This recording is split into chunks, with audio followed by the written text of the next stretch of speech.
Assalamualaikum dan selamat sejahtera. Bersama saya Cikgu Muhammad Azian yang akan menerangkan subtopik bab 1 Warisan Negara Bangsa 1.3 Keunggulan Sistem Pentadbiran dan Undang-Undang. Kita lihat subtopik 1.3 Keunggulan Sistem Pentadbiran dan Undang-Undang. Apakah yang dimaksudkan dengan keunggulan? Keunggulan bererti kesempurnaan dan keistimewaan yang dimiliki oleh sesebuah kerajaan. Dalam Kesultanan Melayu Melaka, keunggulan kerajaan terbukti melalui sistem pentadbiran dan undang-undang yang tersusun sehingga menjadikan kerajaan ini masyhur. Cikgu teruskan lagi dengan sistem pentadbiran Kesultanan Melayu Melaka. Bagi memastikan pentadbiran berada dalam keadaan sistematik, Kerajaan Kesultanan Melayu Melaka mempunyai sistem pentadbiran yang lengkap dan tersusun, dikenali sebagai Pembesar 4 Lipatan. Sistem ini menjadikan pentadbiran Kesultanan Melayu Melaka lancar dan berkesan. Sultan Melaka memberikan kuasa memerintah atau mentadbir sesuatu wilayah, sungai atau pulau kepada para pembesar berempat. Setiap kawasan pentadbiran ini dikenali sebagai kawasan pegangan. Kawasan pegangan ialah kawasan yang dikurniakan oleh Sultan Melaka kepada pembesar berempat. Sistem pentadbiran Kesultanan Melayu Melaka tersusun dan berhierarki. Sultan mengetuai pemerintahan dan mempunyai kuasa dalam aspek pemerintahan, peperangan, hubungan diplomatik dan agama. Ini bermakna Sultan berada pada kedudukan paling atas dan berkuasa penuh atau mutlak dalam urusan pentadbiran kerajaan. Seterusnya diikuti pembesar berempat, iaitu bendahara, penghulu bendahari, temenggung dan laksmana. Selain pembesar berempat, pembesar lain yang turut membantu dalam pentadbiran iaitu Syah Bandar, Bentara, Orang Kaya, Hulu Balang dan Penghulu. Pelaksanaan pemerintahan secara sistematik ini telah menjadikan pentadbiran Kesultanan Melayu Melaka sebuah kerajaan yang unggul. Sistem pentadbiran Kesultanan Melayu Melaka mempunyai dua peringkat, iaitu pentadbiran pusat dan peringkat jajahan. Di peringkat pusat, pentadbiran dilaksanakan oleh pembesar berempat, iaitu bendahara, temenggung, penghulu bendahari dan laksmana. Hubungan dan persefahaman dua hala antara Sultan dengan pembesar telah memastikan kejayaan Kesultanan Melayu Melaka. Permuafakatan antara Sultan dan pembesar mewujudkan proses pentadbiran sempurna dan mengelakkan sebarang tindakan sewenang-wenang pemerintah. Permuafakatan ini wujud sehingga hari ini. Setiap pembesar, termasuk pembesar berempat, mempunyai peranan masing-masing. Bendahara mempunyai tugas dan peranan yang sangat penting. Bendahara menjalankan tugas sebagai ketua pentadbir dan ketua turus angkatan tentera.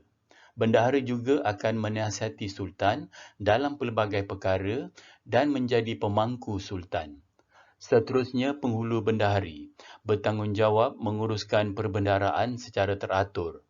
Penghulu bendahari menguruskan sumber pendapatan yang diperoleh daripada urusan perdagangan, cukai dan ufti daripada wilayah taklukan dan naungan. Temenggung pula memainkan peranan untuk menjaga keselamatan Kota Melaka dan menjaga keamanan di darat. Seterusnya, Laksmana bertindak sebagai Panglima Angkatan Tentera Laut dan menjaga keselamatan di laut. Selain pembesar berempat, terdapat pembesar Syah Bandar yang bertanggungjawab mengutip cukai di pelabuhan. Pembesar lain akan mengutip cukai di kawasan pegangan. Hasil pembendaharaan ini akan disalurkan untuk kepentingan kerajaan seperti membeli senjata dan membina istana. Kebijaksanaan pemerintah mengawal perbendaharaan menjadikan Kesultanan Melayu Melaka semakin maju dan makmur. Untuk pentadbiran di peringkat jajahan, pembesar ditugaskan untuk menguruskan pentadbiran di daerah dan kampung. Pembesar ini dilantik oleh Sultan dan pembesar berempat. Antara peranan mereka ialah menjaga dan mengekalkan keamanan kawasan pentadbiran dan dibenarkan mengutip cukai. Undang-undang dapat memastikan kerajaan atau wilayah berada dalam keadaan aman dan sejahtera. Kesultanan Melayu Melaka mempunyai dua undang-undang yang berasaskan syariah dan hukum adat, iaitu Hukum Kanun Melaka dan Undang-Undang Laut Melaka. Kedua-dua undang-undang ini diperkenalkan bagi melaksanakan pentadbiran untuk menjamin kemakmuran dan kesejahteraan Kesultanan Melayu Melaka. Kita lihat yang pertama, Hukum Kanun Melaka. Hukum Kanun Melaka mengandungi 44 fasal. Undang-undang ini membincangkan antaranya termasuklah jenayah, bidang kuasa sultan dan pembesar, kekeluargaan dan hal berkaitan dengan ekonomi. Pertama, aspek jenayah. Perbuatan jenayah menggugat ketenteraman dan keharmonian Kesultanan Melayu Melaka. Oleh yang demikian, bagi membendung agar masyarakat tidak berlaku jenayah, peraturan atau undang berkaitan jenayah telah dilaksanakan. Pelbagai hukuman dikenakan terhadap perbuatan jenayah. Contoh dalam fasa 5.1, seseorang yang didapati membunuh orang lain tanpa pengetahuan raja atau pembesar boleh dihukum bunuh. Dalam fasal 4, hukuman bunuh dikenakan kepada sesiapa yang engkar arahan dan memalsukan titah sultan. Kedua, peranan sultan dan pembesar.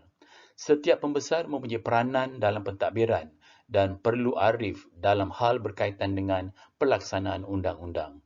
Contoh, dalam fasal 1 dijelaskan tugas sultan, bendahara, temenggung, penghulu bendahari.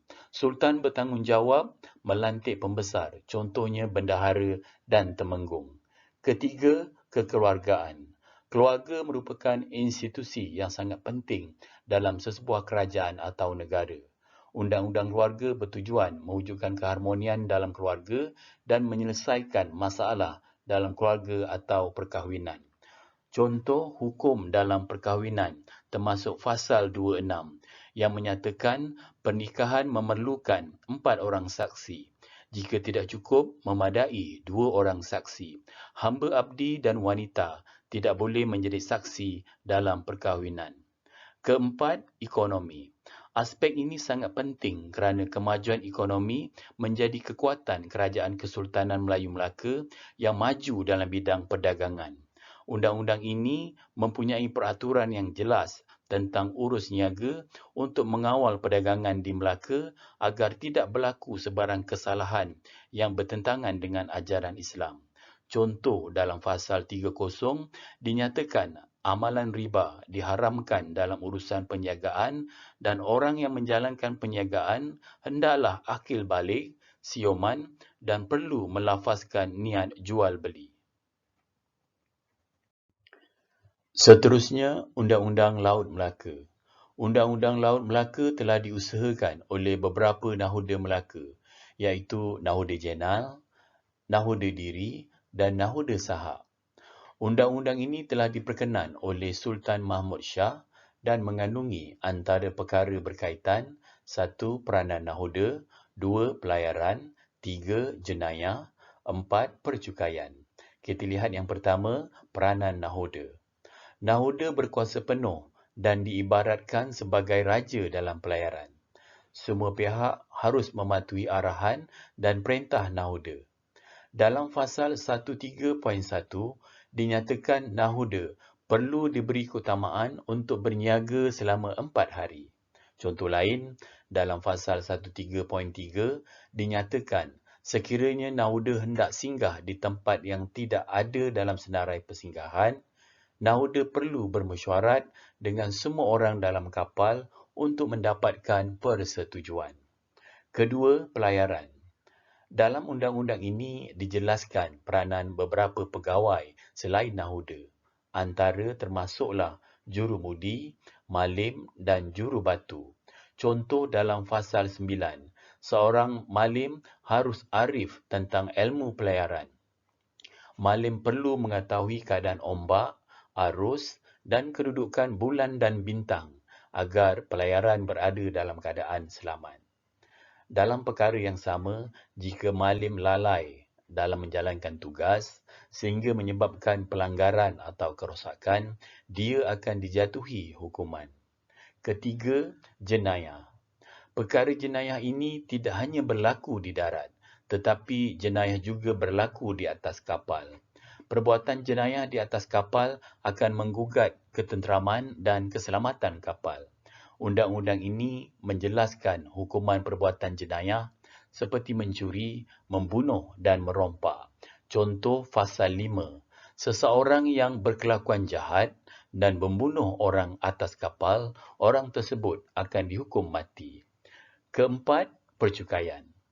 Aspek ini sangat penting kerana menjadi sumber pendapatan Kesultanan Melayu Melaka dan pelaksanaannya perlu jelas dan teratur. Percukaian yang sistematik dan adil ada dinyatakan dalam undang-undang ini. Pelbagai cukai dikenakan dalam urusan pelayaran untuk perdagangan. Contoh, cukai perjalanan dan hasil perniagaan. Dalam fasal 6.3, nahoda menentukan jumlah cukai yang dikenakan terhadap penumpang, iaitu 1/10 daripada hasil penumpang sekiranya penumpang ingin turun sebelum sampai janjinya, sama ada 3 tahun, 3 bulan atau 3 hari. Cikgu telah pun menerangkan subtopik 1.3, keunggulan sistem pentadbiran dan undang-undang.